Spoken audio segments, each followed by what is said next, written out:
Hello everyone, welcome to the P102 lecture. This is the second lecture. The first part has completed. First part we discussed about units, right? Now in this part we are going to discuss in detail about dimensions, and we are going to start with dimensions here. Anyway, what are dimensions, right? We have gone through units and we have also mentioned dimensions. If you have a table like this, right, you can use the dimensions of the height, you can use the dimensions of the weight, right, you can use the dimension of thickness, you can use several other dimensions as well. You can use material density, you can use material quality to compare. So anything you can use to compare with something, and you can get some feedback from that, that's called a dimension. So that's a measurable, anything measurable is a dimension, right? So with this part, now if you look at a person, you can look at a person and you can see dimensions anyway. You can look at his face and you can see the height of that person here is a dimension, the size of that person is a dimension, the eye color is a dimension, his mouth, his ear size, that's a dimension you can use to compare with another one, right? So that's a dimension you can measure and you can represent in terms of some number or some metric. That's called a dimension. You can use that information in terms of some number, and that's called a dimension. Now that thing aside, i'm going to use I'm going to in physics, as you can see, there is a lot of use of dimensions. We represent every equation with the left side and the right side, and both side has to have some equation, right? So it has to equate on both the left hand side. That means the dimensions have to be same on left and right. It cannot be different. You cannot have apples here and mangoes here, right? That's the basic expression you hear most of the time. So you cannot have apples and mangoes on different sides. That means they have both to be equal, right? So how can you make sure that they're both equal? And what's the use of making it equal? So if you look at the dimension of an area, it will be L square.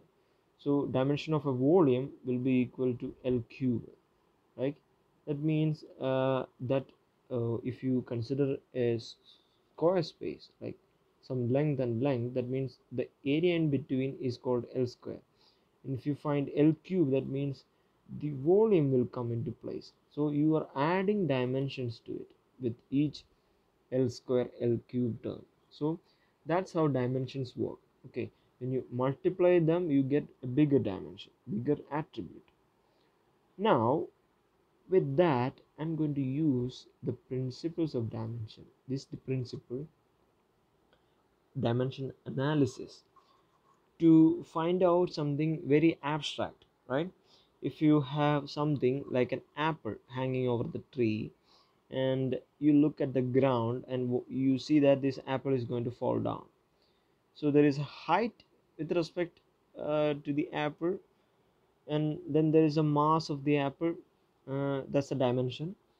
Then you have the maybe the thickness of the apple, it's all right, it's not significant. You can find the time for that apple to reach the ground, that's a big dimension, right? And you can use the force with which the apple is attracted. So it's going to travel in some velocity downward. So there is some velocity involved. There will be an acceleration, as you know from the 7th class. You've been studying the Newton's gravitational force. So it will be attracted downwards, and then there is an acceleration inward. So you know that acceleration is equal to v2 minus v1 by t. That's the basic equation of acceleration. So you know that it's directly connected with velocity, so we don't need to introduce velocity into this dimensional analysis. So we have acceleration, that's enough. Now I'm going to use this concept, this falling of an apple from a tree, to mitigate the to evaluate the time. Okay, how much time does it take for the apple to fall from that height? So let's assume that time, let it be, time will be dependent on some factors, right? The time increases as the height increases. Time decreases as the, so the time increases as the height decreases. So time will be dependent on height of that apple. Maybe it will depend upon the what say the mass of the apple. If the mass of the apple is large, it could take longer time. Is it possible? I'm asking you as a question. It could be possible. Is it based on our level of knowledge right up until now? It could be possible. Well, we'll see what will happen. And it could also depend upon the acceleration, right? So if the acceleration is high, it could fall faster, right? It could go fall faster, so it will be depending upon the acceleration. Okay, they are depending upon that, it won't be equal to that. So let's write it's proportional. So proportionality is basically, if you have something like an x here, and it's proportional to y, that means x increases, y increases, x decreases, y decreases.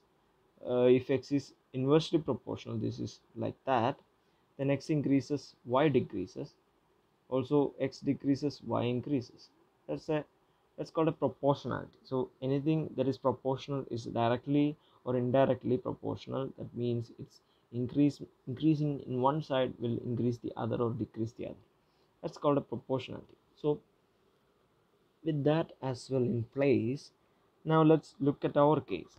What will happen in our case? Okay, let's look at this in the time. It's impossible for us to calculate this without basic usage of equations of motion, the Newton's laws. Without that we cannot calculate the time, right? It's not easy.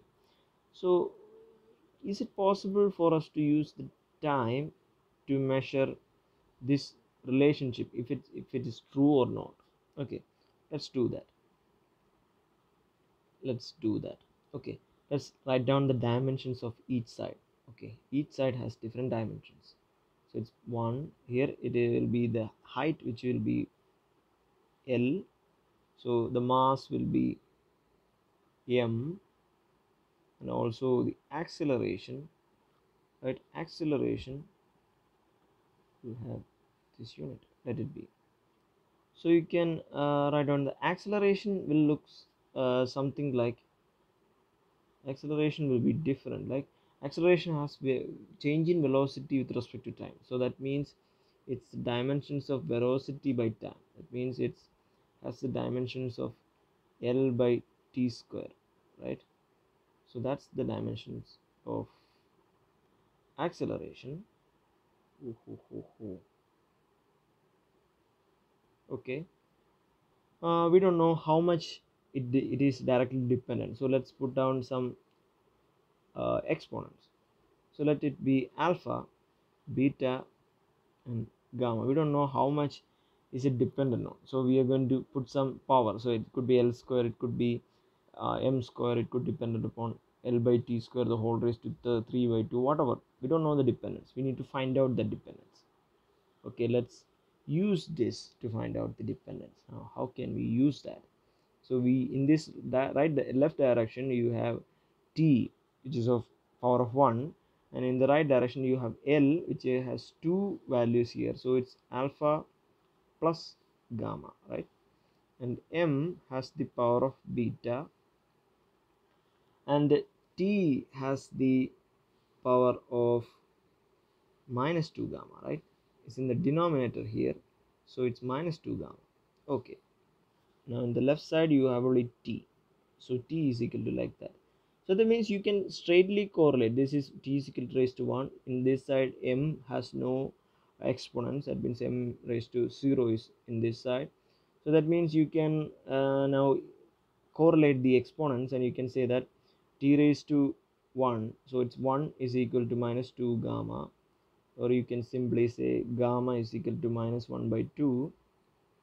And also you can now use L raised to alpha plus gamma is equal to L raised to 0 in this side. That means alpha plus gamma is equal to 0. We have already found out the gamma, that means you can use alpha is equal to 1 by 2, right? You can equate and you can find out that. So we got alpha gamma and beta is equal to 0 because there is no mass term in the left side.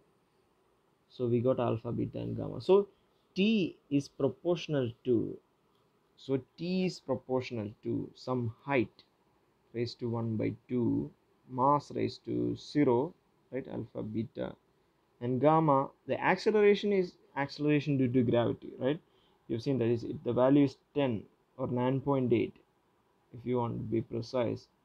So it's 9.8 meter per second or 10 meter per second on average, or approximating. So g will be raised to what, gamma, right? Gamma is here, it's minus 1 by 2, so it's minus 1 by 2.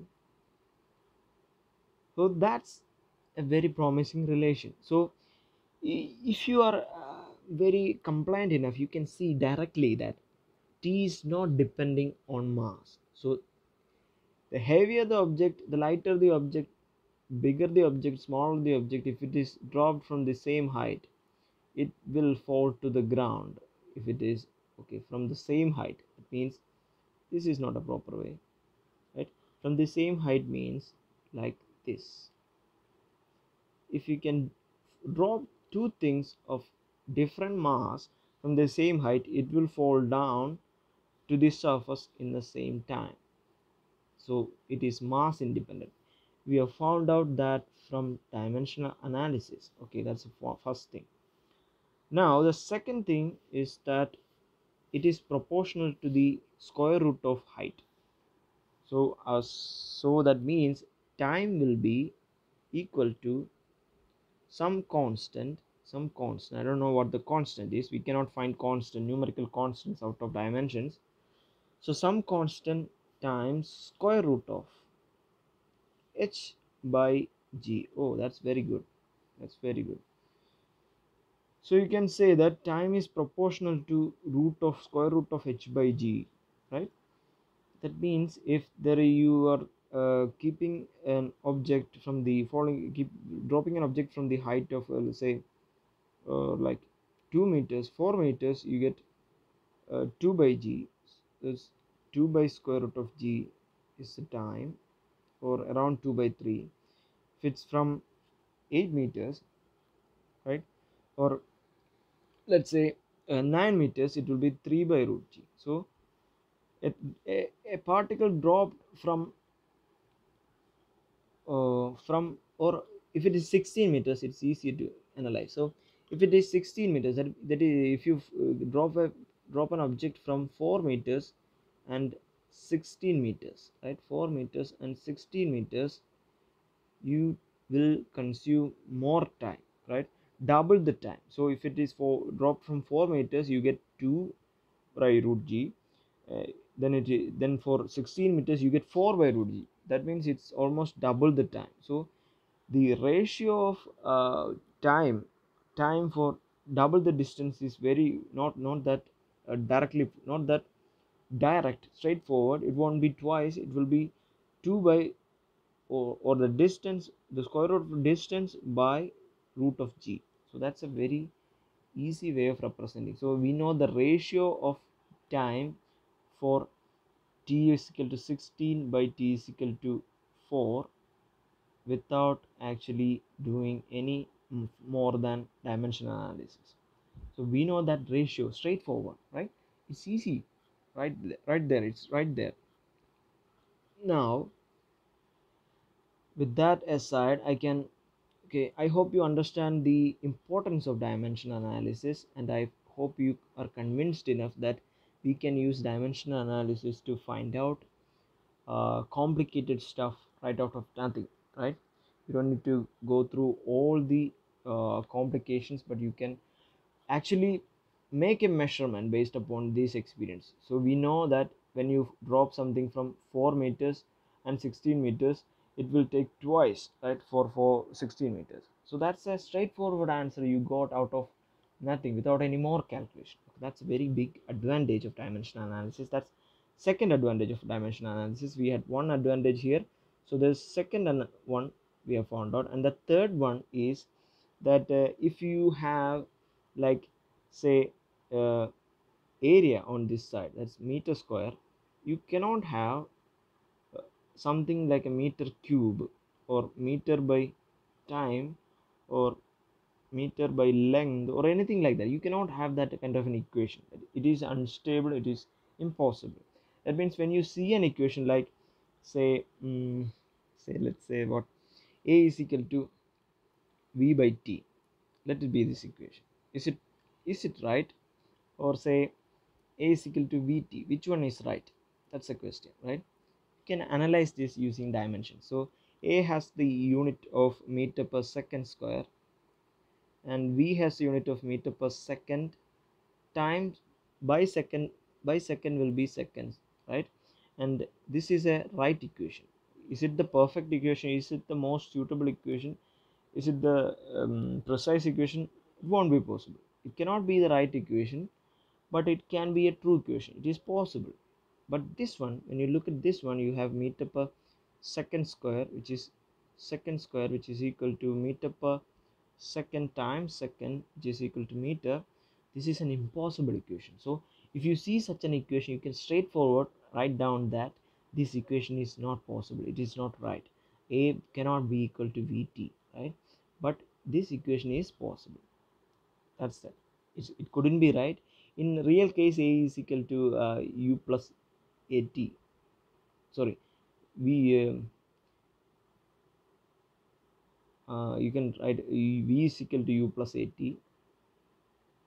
So you can write it like that, and you can compare that equation. This is a direct equation for velocity. We will discuss that later. So this could be a real equation, but it wouldn't be the right equation, right? If u is equal to 0 here, we can write down that a is equal to v by t. You can write it like that. If u is equal to 0, that's the case. That's a typical case of this equation. uh, Equations of motion, one of the equation of motion, we'll discuss that later. But this could be a real equation, but this is not a real equation. That's straightforward from dimensional analysis. This is an important part of this lecture series. This is a basic foundation part, and I want you to understand this thoroughly. Okay, I need you to use this equation in different parts, and see it for yourself that how important this is. Okay, with that, I'm closing this lecture. See you next time.